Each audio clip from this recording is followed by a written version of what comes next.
Hello, and welcome to Gothic Reviews. Today we're reviewing Dr. Jekyll and Mr. Hyde. from Mezco Toys, Silent Screamers. And if you guys are new, do check out the rest of our spooky toy hauls if you're into horror stuff, and our accessories and jewelry and movie and book reviews and rare, more obscure TV show reviews and whatnot, because all our stuff is awesome. And let's see what else. Yeah, that's welcome and all that if you're new. We are Morticia and Gomez. And this is our friend. Well, see, I hadn't read the book in a long time. And for some reason, Jekyll just sounds more like a villain name and Hyde sounds more boring. Like, if you think, stay away from Jekyll or stay away from Hyde, like, which one sounds more scary? Like Jekyll, right? Good. So, I was thinking the evil guy was Jekyll and the boring, wimpy, you know, upstanding wannabe guy was Hyde, and that's not the case, and everybody probably knows that, but I just like the name Jekyll. So for us, when we write them in the game, or we write actually just one of them in this game in a book we're working on, he is the evil one, this guy, and he's Jekyll. So there. Although we know it's really Hyde, so it's just Jekyll sounds like so much more of an evil name. Yes, it has the kill part in it. That would be like Jekyll instead of the Y. Jekyll. I like that. That's good though. Thank you. And it kind of sounds like witchy and stuff, and like this guy is so witchy looking. Like, I love this version. There's so many other different versions of someone's light and dark side. But I just love this because it looks witchy. But we're going to show this figure later and what he does and how the other side comes out of him. But first, Gomez can show you the accessories. He came with a whole lab table and a tripod and all that, but they just didn't speak to us, so we didn't keep them. So we're just showing you the pieces we kept because those are the ones we have, and we didn't unbox it here because we had him a few years ago, but he's still available. We have here fatter, chubbier bottles and thinner bottles, nice vials. A must for every supernaturally scientific laboratory. Yes. The beautiful, charming bottles. And they could be good for potions and whatnot for us even. Like, Yes. well, not those particular bottles, but bottles.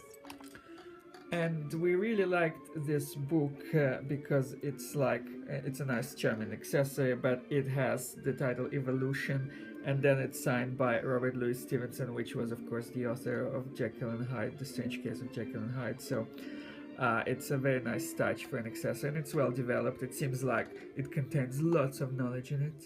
And since he is working on psychological evolution as far as the doctor himself, it was a cute little touch. Yes.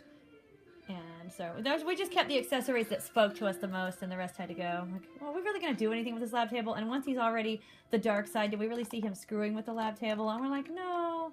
So it just had to go. That rhymed unintentionally. We do a lot of stuff that rhymes unintentionally on here. Who knows when the next time would come out? We can't control it. Without a doubt. That was intentional. Okay. Do you have any more accessory comments, darling? No, I think that covers it. They were all cute and quaint, and we showed them all. And now we are going to show the first figure out of two. This is the book version of Mr. Hyde, our version Jekyll, because we like it. Again, note his witchy face. His nose and chin, I love it. And he has full head articulation, as in if he wanted to do The Exorcist. His head spins around just like The Exorcist. Okay, but let's just give him his dignity back and turn his head around. His arms move up and down as far as they can, but they don't have side articulation, and the elbows don't move, which again, I don't care. I'm just like, it's not a complaint. I'm fine with him. He's so beautiful. He's got that long coat, and you see one of his shoes poking out. Is that showing? Yes. And if you turn him around, you can see this kind of muscle bulging out of his shoulder, and the back of his head almost looks like a wannabe short witchy hat, conical or something, because it's pointed. So again, a little witchy touch, but it's a bulging muscle. At first I wondered, is that brain? But then I'm like, no, it's muscle because it's doing it here, and most people don't have brains in their shoulders, so unless they're an alien, which would be interesting. Like, I have a headache in my shoulder. Okay. That would be good. Jekyll himself would approve, no doubt. Oh, good. So, I wrote an article on Facebook and Tumblr and everywhere that basically talks about the fact that in the movies, the dark side / Hyde that we call Jekyll, the dark side is usually smaller than the good guy. But this one is the opposite. When you'll see the other figure in a second, the bigger guy is the darker side. And I think it's because when he was suppressed, the id that he is small. And then when he got to come out and out and out more, he grew because he got to be out more. So he gets to grow and develop and get bigger and bigger than his ego and super ego self, which was the quote good doctor. Which was actually really the suppressed doctor more than the good doctor. If you're doing the right thing just because you know you're supposed to, I don't really think that's so much the right thing. Bad things will happen to you. Yeah. If it's not something you really want to do, not out of guilt or shoulds, then just, don't do it is the moral, I think, because it's not real. It's got to be real. But I think these bulging muscles here and here are just showing that he is growing and he's, just becoming bigger and more. And especially here for me, part of the brain is growing that is responsible for the id behavior. So that's just how I feel about it. And then you got his hair through here all around. It's just that one part, I guess, grew past the hair, as it were. And so Gomez was commenting on his skin at one point before. Didn't you think he had some kind of plant matter in the potions? Yes, because the skin seems to be all green in many areas, and because of those witchy characteristics that we covered, and even the supernatural on nails and such, it seems like he would acquire some additional DNA that is not human. It's not just the id taking some form, it's taking a particular form that might have something to do in common with vegetative life. To an extent, maybe because it's forces of nature, they're the more natural, the more primitive, so that would be the power of the id coming out, expressing its natural needs. Like a plant, you do naturally what you want to do without thinking about if it's the right thing to do or not. Plants don't think about that, and if he had plant matter in the potion, we don't know what's in the potion. And yes, I know Gomez likes the long claws on the hands, and these hands are beautiful. They're great. Look at those claws. Yes. They just satisfy all of my claw needs. And I like him because he's not like a rotten zombie or anything weird. He just looks other, and I like that witchy touch. And I don't think he's monstrous, just different. I like it. Charming. He would make a good friend at our ball. Yes, we should invite him. Yes. And oh dear, he's transforming. Look, something's coming out. Something is coming out. Here's the real monster behind. Yes. Comes out like this, and what's cool is you'll have to hold him, Gomez, because he won't stand up on his own because he's not the important one. Ha ha ha. Ta-da! This is cool though. I want to show this really quick before we go over him. It's like he's a box inside, obviously, since the other figure comes in, but we could keep other stuff in there that if we wanted. If any of you guys are like us and enjoy boxes, this guy, this lovely specimen, is a box as well as an action figure. So that's super, super cool. And they have a lot of different Jekyll and Hyde figures. As I said, this one is from Silent Screamers, but from the 1920 film. Is that right? 20 or 22? That sounds right. But it is, I think, my favorite version of the way he looks. It really is. And then here goes Hyde, which we actually use for a different character. Agenor, if any of you read Wheel of Time, we customized him and just used him for a scientist there that makes all kinds of monsters and creatures. And so anyway, this is who we use him for, because otherwise he would be insignificant. His head does not turn. He doesn't have a lot of articulation, but he's just cool, so it doesn't matter. This arm moves just up and down as his alter egos does. And this one doesn't really want to. So I don't know. It looks like it should, but it doesn't want to, so I'm not going to push it because I don't really need it to. So, but you can tell are they showing together side by side well? Yes. Look how much bigger he is. And it was kind of the opposite in a lot of the movies. Because it shows that that the darker is coming out of the light, but I kind of see it as the other way near the end, and I think that's good that they represented that the id gets to grow. And this is all little now, so if Gomez has comments for this figure, I turn it over to him. Ooh, literally, because he's... Yeah, he's depicted well as a nice Victorian gentleman, properly dressed, even the hair is arranged a certain style. It's curly like yours, darling. Ooh, I like. Especially since you write Agenor is one of your characters in Wheel of Time. Oh, that's a good point. His eyes also look animated and smiling, but still, even when you compare side by side who is the happier one, you see, of course, that our version of Jekyll... Which is the Hyde. the Hyde. He is the one that's smiling all the more gleefully. This one... Just like Stripe. You guys look at Stripe. Every time you look at Stripe from the Gremlins, he's so happy. I There just is love him one so version of Stripe. Oh, he got him out. He's so happy. Oh, look at him. So the moral of the story is, doing what you want to makes you happy. Yes, also some of those things supported by Epicurus among the early philosophers, if you want a scientific foundation and stuff. Oh yes, go.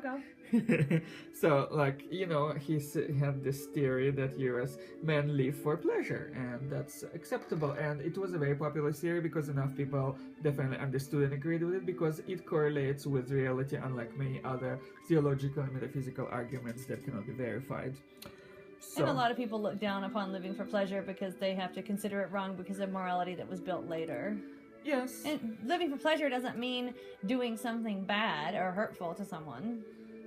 Yes, it is one's own pleasure, not at the expense of others, and that's what Victorian society is famous for, rightly or wrongly, maybe not always rightly, but it had those strict values where they are supposed to suppress all their natural impulses because it doesn't look good. Yes, that's why Renfield got in trouble for eating spiders. I mean, just leave him alone. He's not hurting anybody. He's just eating some spiders.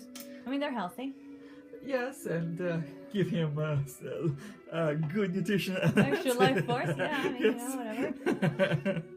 If he knows enough magic or whatever metaphysics to get life force out of spiders, you know, that's cool, whatever. And what Renfield has to do with this is just the same time period. If anybody's Yes. wondering, are we reviewing Renfield? What's happening? No, we just, you know. Yes, and this little gentleman could be reminiscent of like Renfield for some people, like since he is small and... Renfield disagrees. And it was kind of interesting, the naming process, because as the name Hyde was known in English history, there are several people by the name even specifically of Edward Hyde, but Hyde itself is supposed to derive from a unit of measurement associated with land. It's like a height of land. So it seems like such a very plain, unassuming name, and yet... And yet. So I really like it. I like the inspiration. I like even the fact that it was to an extent based on a real story by Stevenson that he discovered from more recent events to his lifetime. Deacon Brodie was famous for leading a double life like Dr. Jekyll. And somebody else had a multiple personality that he was inspired by. Yes. And interestingly enough, he had this story in a dream, and he was making sounds in his sleep, and his wife woke him up. And we do that for each other, because you think, God, you know, this person I care about is having a nightmare, let's get them up. And we're usually grateful to each other. So, you know, it's cool. But he's like, why did you wake me up? I was dreaming a good bogey. Like bogeyman, you know, and it was... A bogey tale. Yeah, a bogey tale, that was it. So I guess it was this lovely guy right here in the middle of his transformation. So it's fascinating to me that some of the great works of literature were written because of a dream. Frankenstein by Mary Shelley was written because of a dream. And, of course, this, Dr. Jekyll, The Strange Case of Dr. Jekyll and Mr. Hyde was written because of a dream. And randomly, look, I can get the bottle in this hand. Oh, good. I was hoping he could hold You have to something. kind of put it sideways like that. It's not specifically natural, but it looks cool anyway. And so he holds that. But yeah, he was written from a dream as well. And then like another one of our favorites, Nightmare on Elm Street, was inspired by dream stuff. And this one he can hold. The other hand doesn't hold them as well, but this one will. Yes. Let's Despite the see. claws, it's so fascinating. Well, sometimes the claws can be helpful. Yes. Let me see. What's his name for a second? Oh, there he is. You got him to stand up. I didn't notice. I was busy focusing on the bottle. Okay, let's see if he will hold his own bottle. Butylka, as they would say in Russian. Butylka. I'm trying to learn Russian because of my darling Gomez. Aw, cara mia. Oh, share. My teacher knows many languages all very well. Yes, but then I can say like, oh, Gomez, you're speaking Russian. This one he holds too, but it falls out. So actually, Hyde for us. Jekyll holds it better. You're useless. That's not true. I'm a scientist. No one cares. No one cares. No one cares. And our version of Jekyll, the monster, throws the bottle in his face. Will it scar him the way poor Phantom, my beautiful gremlin, was scarred? Does anyone have an opinion? If this bottle is thrown in the little guy's face, will he be scarred? What do you think? He's running away quickly. That's right. Go, bitch, go. And, like, if you guys haven't seen Phantom Gremlin, we did a, like, custom of him where he gets his nice opera cape and everything. So check out our beautiful Phantom Gremlin review. He's so pretty. Ah, see, you're just insignificant. That's why you fall over. If I accidentally touch this one, he won't fall. Yeah. Yes, we torment and bully our toys, okay? But they like it sometimes. Sometimes. When they're the good kind. Or the bad kind, which is good for us. Yes. And our version of Jekyll / who you would consider Hyde salutes you. He says, for those about to rock, we salute you. And if you enjoyed this video, do check out our others, like, subscribe, share, and until next time, try to enjoy the daylight.